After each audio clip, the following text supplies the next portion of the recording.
Most people think that the gardening season is over because summer's over, and you already know the deal. That is not true, because us diehard gardeners know all about fall time and bulbs, corms, and tubers. So in this video, not only are we going to be planting some bulbs, but I have a lot of corms and tubers that I got to dig up so I can store for the fall time. Let's go. What's going on, my plant peoples? I am the Adhd gardener, where I use gardening, houseplants, and humor as a much needed form of mental health therapy, sobriety, and also learning how to navigate this crazy ass world we live in with ADHD, using tips, tricks, and hacks we can find in our garden.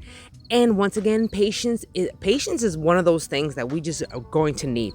But when it comes to patience, that involves tulips and any other bulbs that we're going to be needing for the springtime. If you were to go to any big box store right now in the fall time, you are going to be seeing some tulip bulbs, hyacinth bulbs, maybe some daffodils, because this is the time you're supposed to be planting those bulbs in order for the springtime to happen.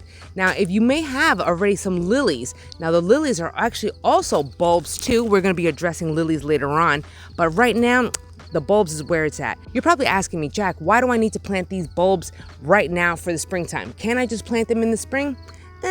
They need a cold period. The reason why the bulbs need the wintertime or that cold period is for like two different reasons. One is going to be storing its energy, but not only that, two, it's kind of like a defense mechanism where it just prevents the plant from actually reseeding itself too early. Now, I have seen that problem with my calendulas, that, the seeds drop and you would think, hey, it's great, it reseeds itself for the next year. But it doesn't necessarily have to wait until next year before those seeds start sprouting up again. And that's exactly what has happened to my snapdragons, my calendulas. They started repopping up all out of the ground again. And I'm like, yo, the season is over. Why are you here? But yet, this is the reason why I would like to think that the bulbs need that cold period. If you're not trying to plant your bulbs in the ground before wintertime, it's all good, because you can actually put this in your refrigerator and keep it in your refrigerator the entire winter. Now, will you have a problem with the good old hubby if he just happens to find a bunch of bulbs inside the refrigerator? Probably. So this is why we're going to be putting them in the ground right now. The first thing you're going to need is soil. Now, yes, can you do this in a container? Absolutely, because I've done that before. The containers are going to need a lot more mulching though, like to keep them a little on the warmer side, because containers are raised out of the ground. So that means the cold air is exposed around the entire container. So you may want to mulch heavily on that container. But could you do it? Of course you can. So long as the soil is workable, that means that there is no frost anywhere. That means you can actually dig that soil up.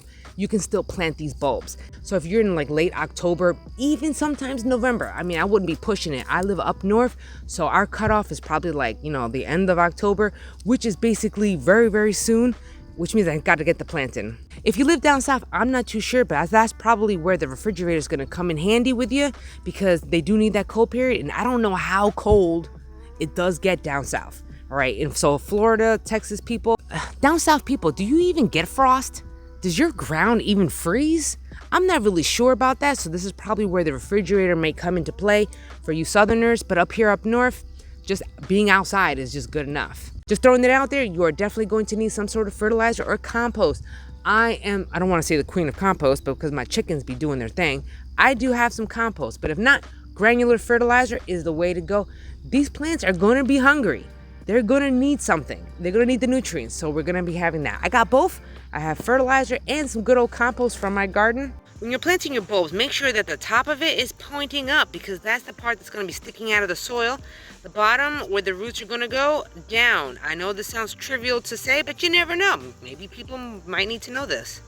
Remember, the top goes up, the roots, the bottom, and we're just gonna bury it as far deep as you can go down in the ground. If you plant it too close to the top of the soil, the stems are gonna get really, really, really tall, and then sometimes your tulips may even lean too far over. You don't want that. Also, if you plant it deeper in the ground, it takes a longer time for it to pop up out of the ground. So I guess if you want to go with timing depending on the month that you want those tulips to pop out, that could be an option also. I'm just mixing up the compost for the soil. You can just stick these bad boys right into the soil, but remember, plant them deep. I plant them as far as I can go. If you can get a good 6 inches, that would be great. If you really want to densely pack the area with tulip bulbs, that is not a problem. All you gotta do is give them 2 inches of space. You can pack a lot of tulips in just a small little spot. All right, we got some lilies now. Now, these are bulbs as well, but I found these 2 different ways. Now, one of them, as you see here, They are just complete full bulbs that I dug up out of the ground when I was planting the tulips. These are the bulbs that I've taken out of the ground after spring and just happened to throw them on the soil, and they grew again and bloomed again. Make sure to take off as much soil as you possibly can. Now we're going to be drying them. Notice that some of these lily bulbs started growing more baby bulbs.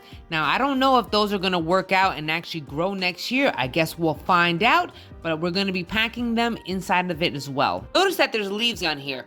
You do not want to cut them off just yet. You want to let the plant entirely die. I mean, have I chopped off the stems before and they grew back? Yeah, they have.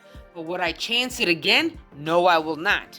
You want to let the stem die because all the energy that the bulb is needing is in those leaves.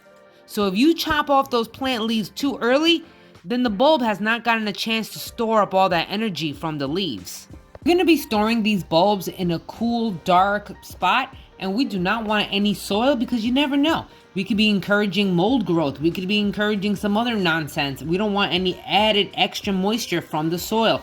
We don't want any of that. We want to ideally dry off the bulbs as much as possible before we store them. The lilies are going to get packed the same way as the corms and the tubers, so I'm going to hold off on that. But these are corms. Corms are actually solid versions. I mean, they're not really bulbs. Corms are their own type of thing going, but the corms are solid on the inside, whereas the bulbs are more like leafy layers, but nonetheless they are stored the same way. These gladiola corms have been drying already throughout the summer. Dahlias are tubers. These also divide in the ground. All these plants divide underneath the soil, but I want to say that the dahlias are a little more finicky and a little more temperamental because boy, the way they look, I mean, they just snap very, very easily, so do be careful on this one. Whether they're bulbs, corms, or tubers, try to keep them all intact at one time. When it comes to dividing, I want to say out of all of them, the dahlias, once again, those are very, very hard to divide because I've tried dividing them, but I still, not all of it worked out. So just be careful. That's all I got to say. And now let's talk about storage. Before we store anything, I want to dry them off, remember that, and also take off as much soil as I possibly can. Now go get yourself a cardboard box.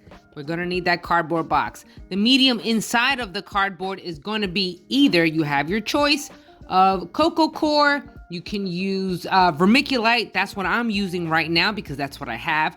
You can use sawdust. I've even heard anything that's really dry, but then can withstand a little bit of moisture. Notice that I have a different type of lily variety, and those bulbs actually look kind of different. I thought they were corms for a second there, but they're not. They're just a different type of variety of lily. I'm gonna take my gladiola corms and just bury them inside of my vermiculite. Once these roots completely dry, you can cut them off, or you can just kind of like pull them off if you wanted to. But there's not much. See, this is probably not going to grow because it's so small. I believe you want it to be at least the size of a quarter. Now this is the size of a quarter, but it's very, very small. So I'm not hopeful, but I guess I'll find out next year, right? Notice that the roots are a lot more dried up over here.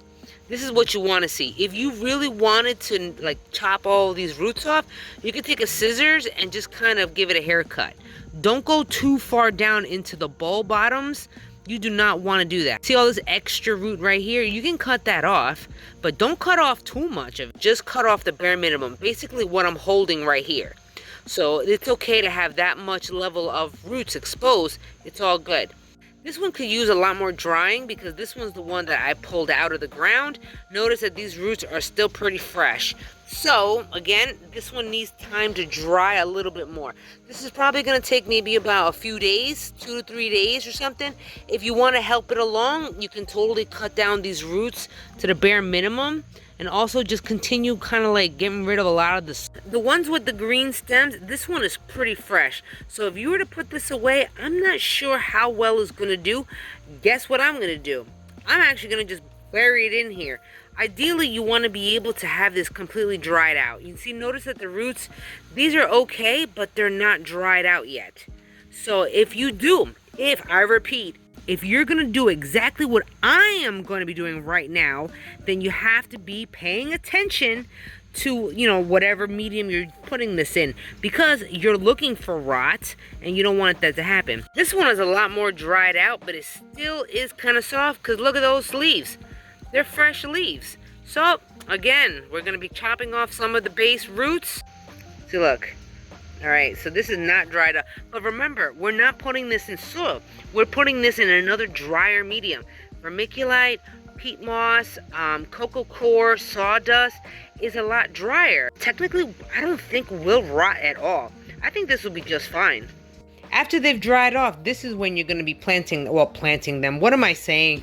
Covering them with your vermiculite. All right, I got my dahlias, my gladiolas, my lilies. I actually labeled this time, you guys. See, I'm getting better at this.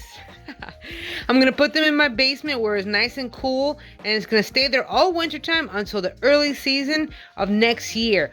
When the soil is ready and broken up that you can be able to shovel it and everything like that, that's when you're going to be able to plant those suckers back into the ground, and then you're good to go for next year. I really hope you enjoyed this video and you got some good information out of it. Let me know down in the comments below. Have you tried planting bulbs in containers or directly in the ground? Have you dug them up and then stored them for the wintertime? I'm kind of curious. And also, if you live up north, I already know how you got to do it. But the down south people, how do you handle your bulbs? I'm curious. If you did enjoy this video, don't forget to smash that like button. I'm on Facebook, Instagram, and TikTok. And until the next episode, you guys, you and me both, we're going to be growing our happiness one plant at a time, one day at a time. I'll catch y'all later in the next episode. God bless you all. Peace and love.